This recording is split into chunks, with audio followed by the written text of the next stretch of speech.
What's up, y'all? Welcome back. Man, I got this one clip that I want to go ahead and go over with y'all and give y'all my feedback and commentary. And I wanted to do this right away. I've only saw like the first few minutes of it, but right away I was like, man, let me go live on this. And I didn't even finish the video because I was like, I wanted to do it off the cuff, off the top of my head, because this chick is tripping. And let me tell y'all right now, I'm hot. Like I'm heated. This chick right here got me so motherfucking heated, dog. I'm tired of these fucking immigrants, man, coming to America and talking down on us and speaking about shit that they don't know when y'all should just keep your fucking mouth closed. For real. Stop, leave us out. Look, y'all, before I even get into it, because I'm hot already, let's just roll the footage and let's peek game of what this chick is spewing. All black Americans need to have a problem with this and need to have a problem with other black immigrants speaking on our issues where they don't know about really in depth about our issues, or they at least they think they know. But let's run it.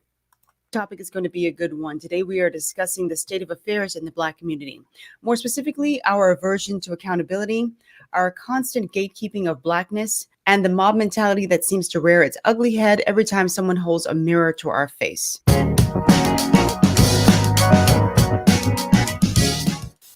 So I tend to get into heated debates with family members, friends, even perfect strangers when I talk about accountability in the Black community or the lack thereof. What I encounter often is a lot of entitlement and excuses, but not a whole lot of introspection. I want to start with the blame game that a lot of people tend to play. I don't have a lot of patience for complainers. I don't like people who are complaining and blaming people for the position that they're in.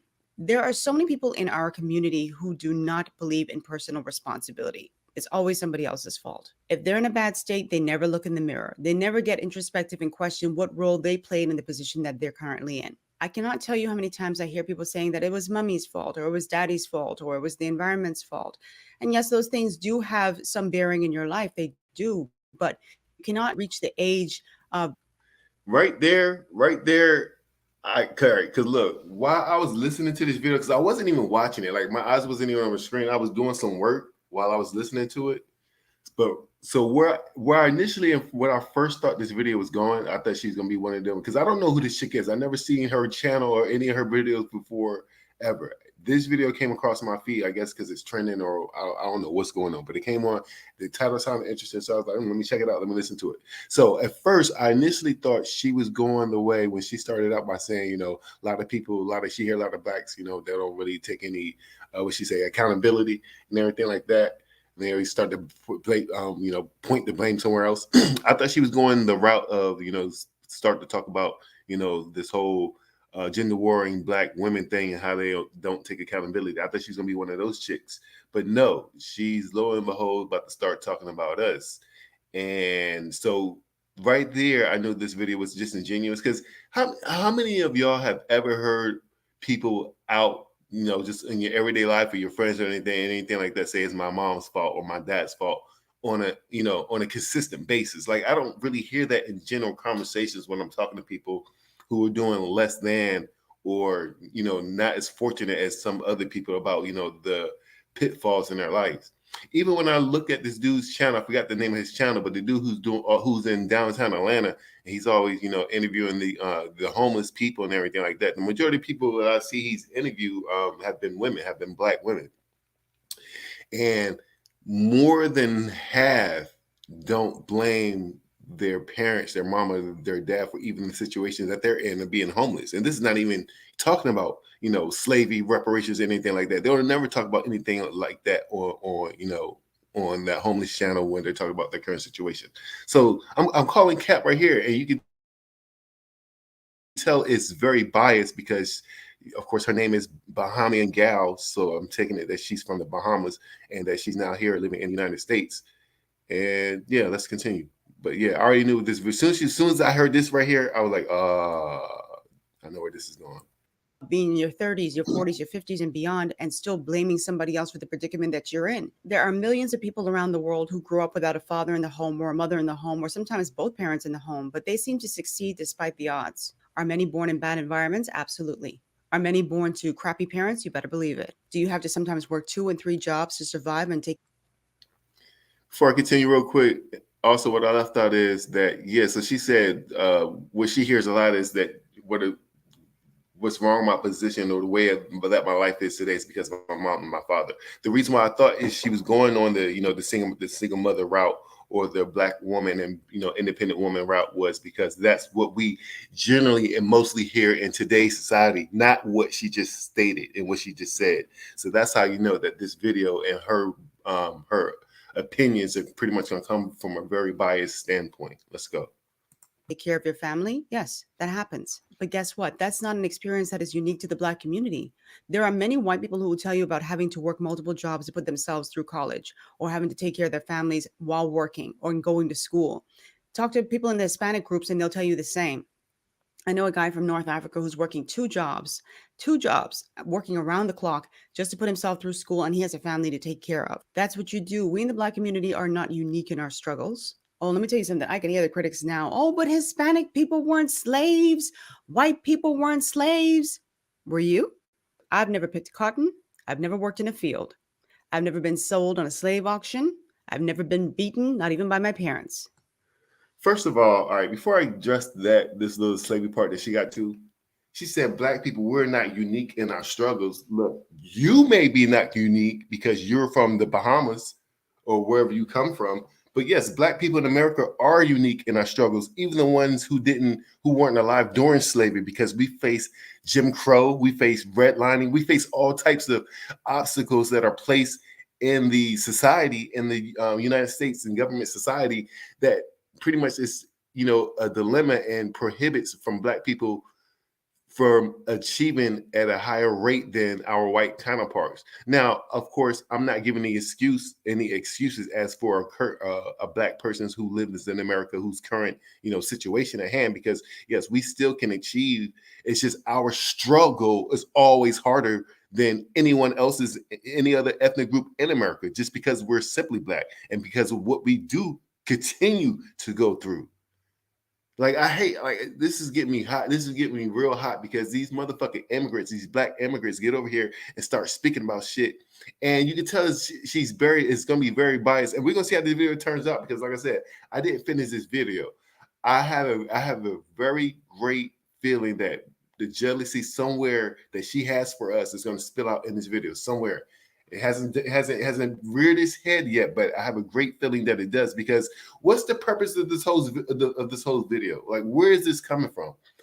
Maybe because we're fighting for reparations and that talk and that rhetoric, not rhetoric, but that agenda is getting louder and louder. That for what the Black Americans are fighting for and are owed, keyword owed, because our ancestors who were enslaved and the millions the trillions of dollars that was made off of their the free labor off their backs. Yes, we are owed that, because that is what is needed, and far as them having free labor, knocking out and eliminating the generational wealth to pass down to their children's and generations and so forth. But we're going to go ahead and continue to spin this block because she got me hyped. She got me pissed. We do not have the same experience that many of our ancestors had, and thank God for that. So why am I still using slavery as a crutch, blaming slavery for my lack of progress? Nobody blames slavery for. Well, actually, yeah, you can kind of still go back to slavery for blaming black people's lack of progress today, because, like I said, that generational wealth was totally deleted. Like, we never got that. What they worked for hundreds of years. Our ancestors through generations have worked as slaves on those plantations for hundreds of years for absolutely free. So we are behind hundreds of years from our white counterparts as to why a lot of our conditions are still as what they are today. Now, I'm not blaming slavery for personal conditions, as far as us still being poor or not living, because anyone who's willing and able, has 2 feet and is healthy and bodily able, are able to go out there and get a job, or somehow it may be harder to start their own business and pretty much financially support themselves. But I hate when Black immigrants always try to insinuate like slavery is not some type of root cause, keyword root cause of yes, of today, of our still current conditions. Yes, slavery is still a root cause of every Black American who was born here, whose ancestors was a slave here, for our conditions today. We're not playing this shit. We're not playing this bullshit that you Black immigrants from other countries are coming here and trying to spew. When it is us, you have us to thank for your Black ass to be over here anyway. The fucking nerve of these motherfuckers. Sentiment that I hear often from my Black brothers and sisters, and I think many of them forget that we are the result of our choices. And speaking of our choices, I want to talk about our relationship with money. You're not having money can stem from many reasons. I often And the thing is, I don't think they will ever have this conversation with a Black American in real life. Like, I think they will always spew this shit online because this shit will get heated with anyone who has any sense of knowledge. Like, they know they will get eaten up with, because they know they always want to view or base their video or how their platform from a biased standpoint, because they know that if they had some type of debate when debating this issue, that they will lose each and every time. I can't, man. Look, I can't. These motherfuckers could be getting me hot. But let's spin this block. So I want to hear what else she got to say. often hear Black people saying that we need reparations. If they gave us reparations, it would set us on the right path. That's not going to solve our problems, perhaps temporarily. But in the words of Patrice Washington, who you are with $100 is who you'll be with $1 million. So if you're not good at managing $100, you're not going to be good at managing $1 million. You'll have $1 million, but you just have more money to miss. Hold up. How wouldn't a 7 to 8 figure check not benefit anyone, no matter what type of ethnic group they are? What are you talking about? That doesn't even make any sense.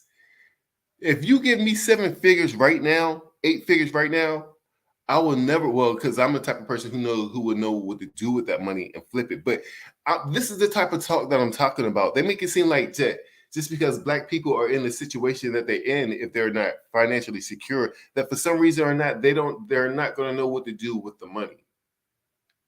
I hate, like we're just somehow so stupid that if we get 7 to 8 figures, we're just going to blow it all and be broke in 5 to 10 years. Like, this is the type of talk and type of rhetoric that I'm sick of. Like, we're just so dumb. We just so dumb. We don't know what to do. We're just gonna blow. We're just gonna go all out and buy cars and spend it on dope and like what?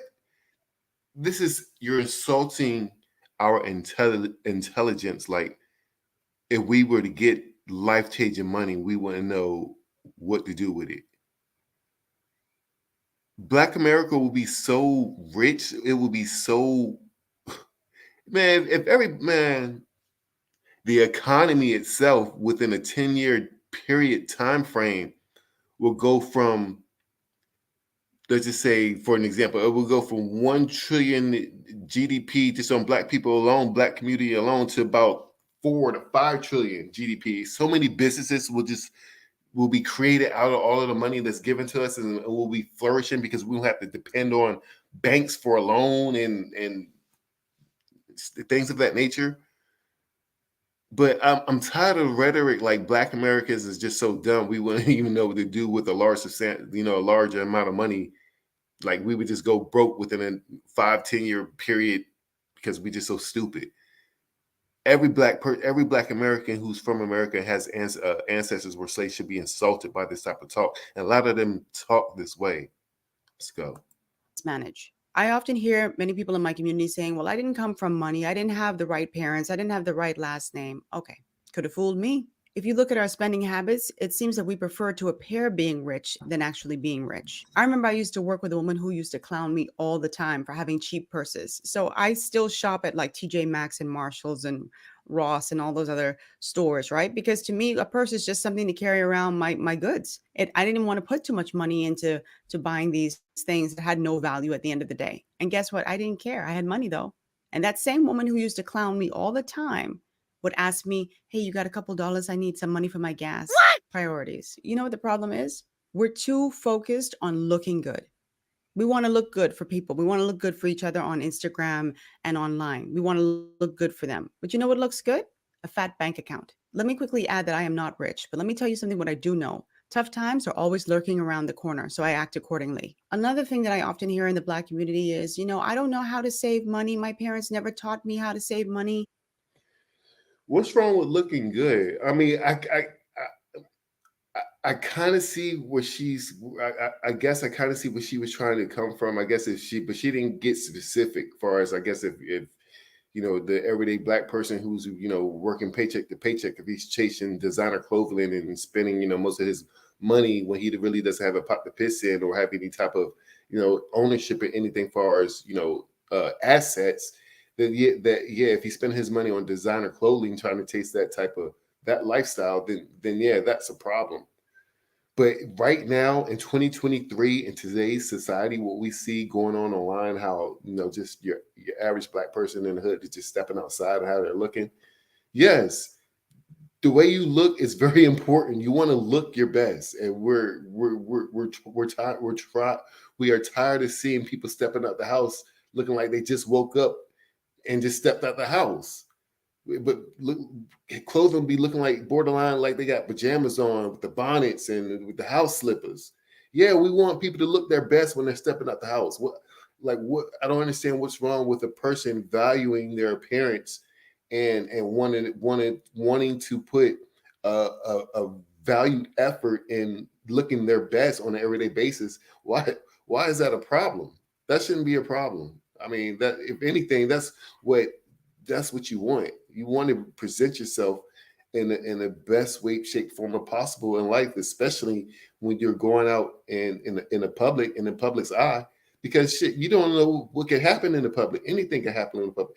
People's lives have changed overnight just by, you know, presenting and dressing their best and going out and mingling with the public. There, opportunities do present themselves and do knock at your door when you're presenting yourself in a great fashion. Let's go. We don't have financial literacy in the community. Okay. The problem is a lot of your parents never knew how to save money. But you know how you save money? It's very simple, by the way. Don't spend it. I had a former Bahamian boss, and if you've been watching my channel for a while, you've heard me mention him from time to time because this line right here was just it for me. We would often get into conversations about life, about finances. And I remember one time he was like, Rogan, one thing I've learned, you can't have things and money in the bank. And I've said this a million times on my channel. You can't have things and money in the bank. You got to choose one. You want things, you can't have money in the bank. You want a fat bank account, then you can't have things. You have to make your choice. And a lot of times we choose to have things because it gives us the outward appearance of wealth. And guess what? We ain't got nothing in the bank. Let's talk about the way that we go about condoning bad behavior inside of the Black community. I feel like we have a history of remaining silent when it comes to bad behavior in our community. Many of us destroy our own communities with violence, but you know what we say? No snitching. People brag about not being a snitch. Remember when those folks in Chicago started wilding out? I was so shocked that we didn't hear the same community activists and leaders and politicians speaking up with the same fervor that they would have if a white cop had had an interaction with our community. I've found that our politicians and our community leaders lack the courage to boldly criticize our group when we do wrong. Whenever they're pressed to speak up, all they say is systemic this, racism that. All they do is panda. Panda. Panda, panda, panda, panda. And okay, those things have a place, but when someone is lashing out, someone shoots the other person, where's the condemnation for that? Remember all that outrage about Walmart's closing in Chicago? I was one of those people who was like, why are you shocked? Why are we shocked that Walmart pulled out? You rob the place, you attack its workers, and you think the company is going to remain in your community out of love? I felt sorry for the Chicago residents who don't condone that mess, who are not a part of that mess, but somehow got caught up in it. I feel so sorry for them. I remember watching a TikTok video of a woman who was going through the Walmart showing the empty shelves, and she was just crying. And I don't know if everybody listened to what she said. She said, Black people did this to us. Black people did this to us. She was crying. She said, people out there trying to find food to feed their babies, and this happened. I was so hurt to hear her crying. I was so hurt to hear her crying because I understood where she was coming from. But where was that same outrage from the other activists? And the crazy thing is, there were people online condemning Walmart for pulling out. Oh, Walmart deserved this because what? Walmart is here to run a business. Okay. And when the community no longer serves that business, they will leave. Bye bye. And then I think about the mayhem back in Chicago in April. You have people like Chicago Mayor Brandon Johnson pandering to these folks and saying, while it's unacceptable, it's not constructive to demonize young people who have been starved of opportunities. Really? You have a problem with the fact that people are demonizing vandals? 3 teens were shot during that melee, by the way, but you have a problem with people criticizing them. You see, people like Johnson are the reason why I really don't care for politics or politicians. These individuals get into positions and they become so concerned with voters and being reelected that they don't speak truth to power. I remember back in '08 when Reverend Jesse Jackson was caught on a hot mic criticizing Barack Obama, for talking down to the Black community. Jackson was mad because Obama was asking Black people to take more responsibility for the state that they're in.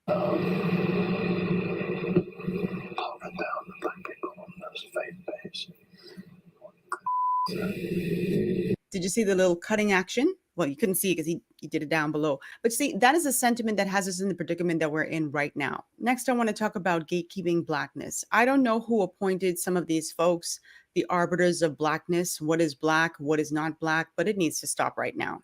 You're not Black enough is something that is constantly thrown around when a Black person exhibits behaviors that they think deviates from the norms of what Blackness is. Was that even still going? That even still going? Like, I don't know. Maybe I'm just. I'm not accepting no prep school, bred sellout into my fraternity. Being Black isn't what I'm trying to be; it's what I am. What I've come to realize is. Well, that's a perfect example. And she shows a 90-video clip as to what I was just about to say. I was just about to say, does that still go on? I was going to say maybe because I'm old and like I'm not really out in public. Like, I don't go to school like that anymore. Hang with a whole bunch of people, like have a whole bunch of friends. Like, when you're young coming up and you're just, out hanging and all that type of stuff. I'm a grown man, making grown money. And, majority of my life is, to myself and by myself, just building on, what I'm trying to create and, earn value and create value for myself. So I don't really know the rhetoric, but I haven't heard that in a while, like since the 90s, as far as you're not Black enough or you're not real enough or you ain't a real nigga and stuff like that. Like, are people even still saying stuff like that today? And then so to prove her point, she shows a clip from the 90s. Like, that's what I'm saying. Like are you like you should at least, if you're gonna prove your point, to like even make that a valid point as this is still going on, you should have a more updated clip from a sitcom or movie that's talking about the same thing. But you had to go back like pretty much 30 years to prove your point, and I haven't heard that type of talk in the atmosphere or in a very long time. Like, you know what I'm saying? I haven't heard that in a very long time. But let's go. Is that sometimes our differences aren't related to race at all, right? It's related to class and exposure. If you grow up in a wealthy neighborhood or a middle class neighborhood, or you grow up in a neighborhood that has a very small minority population, your experiences are going to be completely different from someone who grew up in an inner city community. This is why so many Black kids are into punk rock or alternative music or country music, or they golf, or they're into anime, or it's because that's what they're exposed to. That doesn't make them any less Black because they choose to listen to Dolly Parton versus Glorilla. And there are so many Black people who get called Oreo constantly because they go against the grain. Oh, when I was in middle school and high school, I felt like that was definitely my experience. The first time I was called an Oreo was in middle school. This girl, Jada, came up to me. We were having a little conversation, and then for some reason it came up that, she thought that I was an Oreo. And I think it's because I was talking about the music that I listened to, and I was really into punk music at the time. And so she said, "Oh, you're such an Oreo. Like, you." And that's another thing. Like, all right, I don't know. I've never had this type of problem where, for instance, let's say if a Black person, they've been around, white people throughout their life, or they grew up with white people because of the, the area that they live in or the school district that they attend.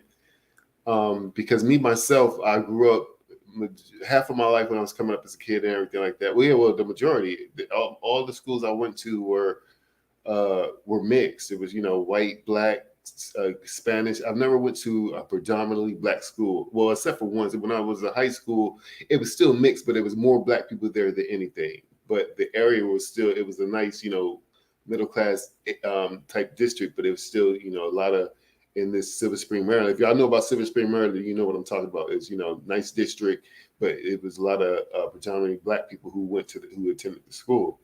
But I've never come across, and I even, I graduated from overseas. I did a year when I was in Jakarta International School, and there I was like I made like the third black person who went there, and we have, people of all races from everywhere, and we still have white people from everywhere, Europe, America, South Africa, they're African, but whatever. But I've never had a situation where a white person, male or female, like called me or name, derogatory or not, and try to insinuate in any type of bad interest, like they're trying to like kind of any slight bit of shade, especially if they're supposed to be like trying to be friendly, anything like that. I've never ever in my life had that type of problem. Like of course I experienced racism, like from white people, like far as far as cops and stuff like that, but far as mingling folks on a sociable friendly type level, I've never had that, because I think it's because of the energy and the vibe that I give out. And I've said this a couple of times before in previous videos. Like certain things happen to certain people because of the vibe and the energy that they give out. And I just never really got any disrespect from white people on a sociable level where they just come out their mouth and just say something that they know is kind of fucked up, because like it's kind of, I don't know, maybe because this any white person within a few minutes talking to me, like you'll quickly know that I ain't the one. Like I'll make subtle remarks or something like that, but you'll quickly learn like I'm not the one to be messed with, fuck with. I will lay you out real quick. But yeah, I've never had problems like this in my life ever. But let's go. That way you listen to white people music, which we'll get into later, but I knew what it meant, so I wasn't like what I'm saying. And like if like what she's saying, if you hear my speech, what I'm saying, you can tell that I can kind of code switch and everything like that. But for the most part, that I don't my speech and my I really don't have any accents or any type of strong, deep dialect like that or whatever. So I've always been told, like growing up, that I kind of speak proper and things of that nature. But I haven't been told by any white folks that, oh, you're an Oreo, you black, or you act white, or any bullshit. Like I've just never been told that by any white person ever in my life. Dumbfounded when she said it, but I was still really confused. It's a really strange experience being a black kid in the suburbs, because it seems like if you act too black, then you won't fit in with the white kids or the other kids that aren't black. And if you aren't black enough, then the black kids don't see you as black. They don't accept you as who you are. As I've said before, it really just boils down to what you're exposed to. I remember when my brother lived in London, and then he came back home to Nassau, and he was like, oh, I have so many different types of music I want you to listen to. And I was like, oh, and starting out these CDs of Seal, The Beautiful South, Hot Chocolate, I Believe in Miracles, and the Pet Shop Boys. And I just looked at this collection, and I looked at my brother, and I was like, bruh. I was like, where you going with these white people music? I was young, and that was my thought process. Like, I didn't know any of this stuff, and this stuff was just weird to me, right? When my brother passed away, I went into his room, and I saw. All right, so that's probably pretty much going to be in a nutshell. You can tell that, like I said, you can tell that I actually really didn't watch this video in its entirety. I just heard the first few minutes, and it pissed me off so much that I was like, let me go ahead and address this. And yeah, so I got the clip that I wanted, and this is because this talk from black immigrants is starting to, it's starting to be a thing online. Like, we're tired of hearing y'all speaking on Black American issues, especially when it comes to our ancestors being in slavery and reparations, when you don't even qualify for reparations, and it has nothing to do with you. I'm so sick of y'all coming over here, and the reason why y'all over here is because of us. Like, United States wasn't letting immigrants come in until the 1960s. That's only because of the civil rights movement that we spearheaded. Like, the disrespect that these fucking immigrants have on Black Americans is fucking appalling. And we need to start speaking up. If you're a Black American, you need to start speaking up, and we need to start calling these motherfuckers out a lot more so we can start seeing a lot less of this bullshit. And they know what time it is. Like I said, I think the majority of this rhetoric is online because I don't see, and I come across, a lot of immigrants in my everyday life, especially being down here in Texas. And I used to live in Florida. And even when I was in Silver Spring, Maryland, that DC area has a lot, especially that DC area, it has a lot of Jamaican, Haitian, like especially Jamaicans, but it has a lot of that West Indians over there. And I've never come across this type of talk, in real life. And I think they know, I think they know if they were to talk about this with this broad, boastful, I don't think it would be this broad and boastful in real life if you were talking to a Black American with your shoulders all back, like you know what the fuck you're talking about, because that shit would be shut down, like real shit. But us Black Americans, we need to start calling this out because we don't want this to be a thing and start to spread, and get louder, especially at a time right now when we're trying to fight for, tangible monetary reparations, and which they're hating on, trying to shut down because they don't qualify. But nobody can tell y'all to, immigrate over here. Y'all came over here to have a better life, and y'all come over here and then hate on us, talk about us when you come from another fucking country. It's like, why don't you talk about the issues that's going on in your own country, in your own island? Like, that's what I don't understand. It's y'all Black people over there that that you descend from that are over there fucking shit up right now. Y'all don't talk about the issues that's going in your own country. You come over here and y'all talk about us and talk down on us like y'all better. When you came over here, when the place that you're originally from looks like a fucking toilet.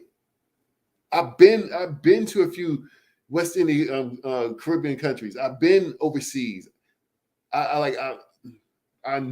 I know what y'all conditions like. I'm not just talking about what I actually see on YouTube or what I hear from people. I've been there with my person. I've been to over 10 different countries. I've seen how many different ethnic cultures live compared to the United States, and don't nobody live like the slummiest, the poorest of the projects in the United States is like Beverly Hills compared to a lot of these places overseas in these third world countries. So I don't want to hear shit.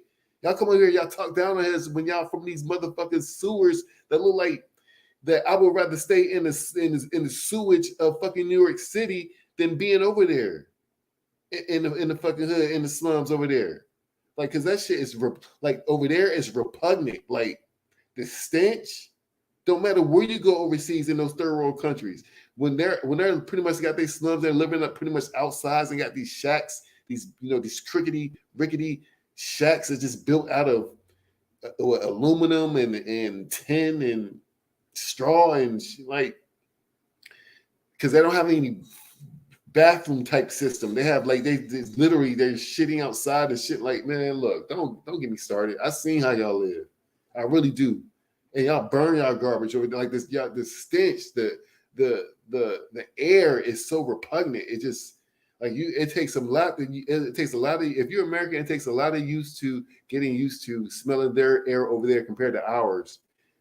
Even with our pollution at all, it doesn't compare to how it smells over there in these third world countries, yo. Like, it's like disgusting. But y'all come over here and shit on us like y'all shit on us like y'all just doing so much better when you come from nothing. The nerve. Like, I can't. I'm tired of these Black immigrants just talking out the side of their neck like they know what's up when y'all don't fucking know nothing. Y'all man, look. So we need to nip this stuff in the bud, yo, for real. Because they be all on Twitter talking all this shit. They real deep on Twitter. Like, these immigrants, like Twitter, they like, it's a field day on Twitter with these immigrants. Like, the hatred and the jealousy that they have for Black Americans is just totally unreal. And that's how you know I mean, that's why it's getting real thick. Because overall, they're really jealous of us. You know what I'm saying? They're jealous that Black Americans pretty much rule the world stage on what's going on currently, what's trendy, what's fashionable, what's being talked about, what's sociable. Just this in this video alone, she said, what did she said something that made, you know, some type of Black American rap, oh, panda. Like that's a Black American rap song. Like, you know what I'm saying? That's a rap song made in America, hip hop, Black Americans. We created that.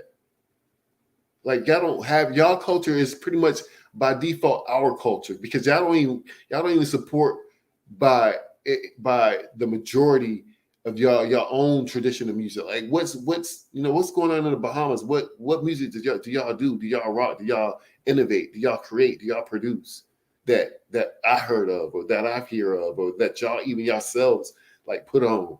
Like, you know what I'm saying? Like, they're mad because Black Americans we are the shit. Point blank, simple, in a nutshell. What we do is send shockwaves throughout the whole entire world. I'm tired of the disrespect. We get shit done. Black American men, we get shit done. We create shit. I'm not gonna leave my Black American women out too, especially today.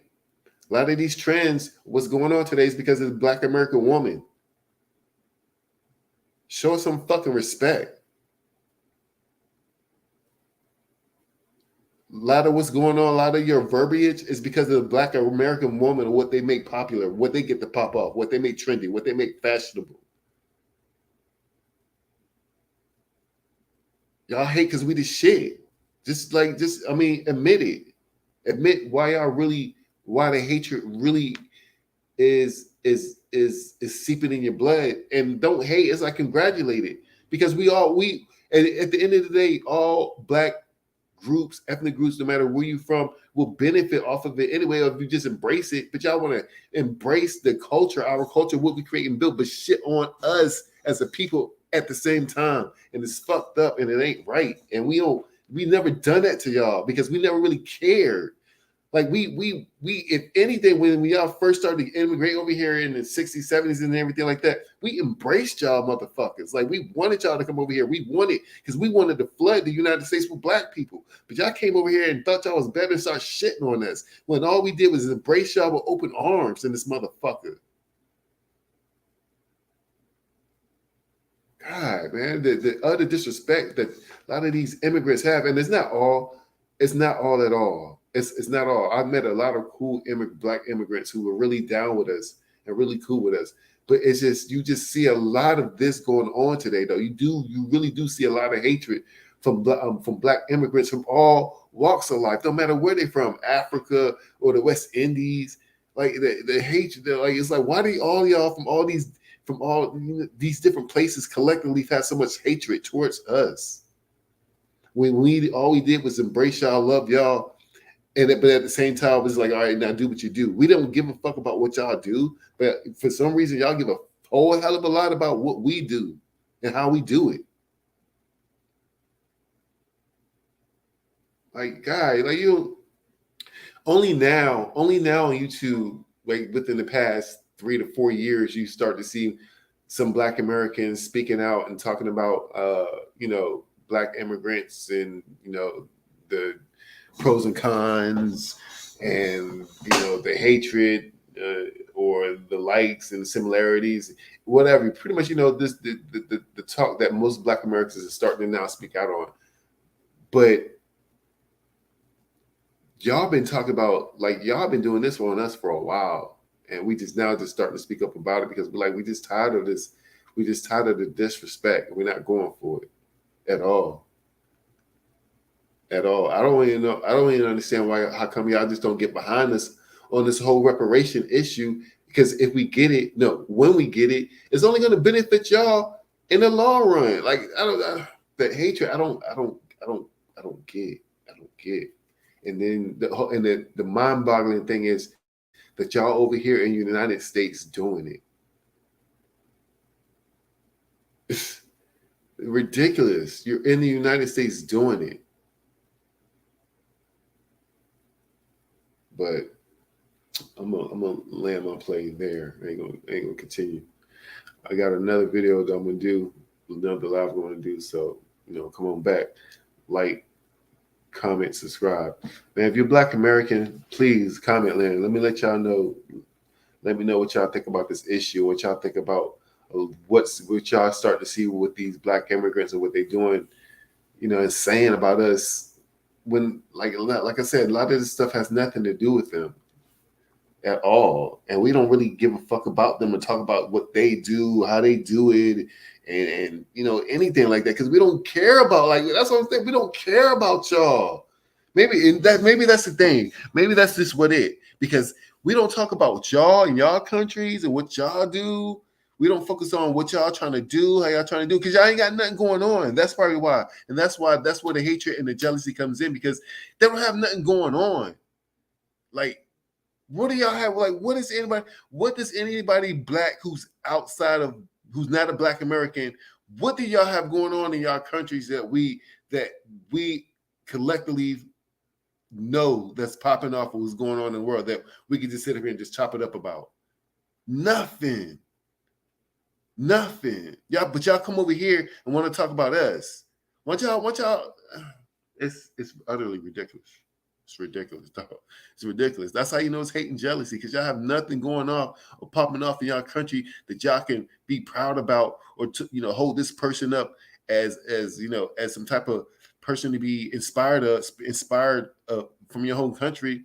But you got numerous and tons of Black people that y'all reference here in Black America, that y'all reference and quote and take songs from, songs that you sing and the movies that you watch and your favorite actresses and actresses. Like, give us our respect, give us our props. Like, for real, we tired of the bullshit when y'all know we the shit, because we know we the shit. Y'all follow us.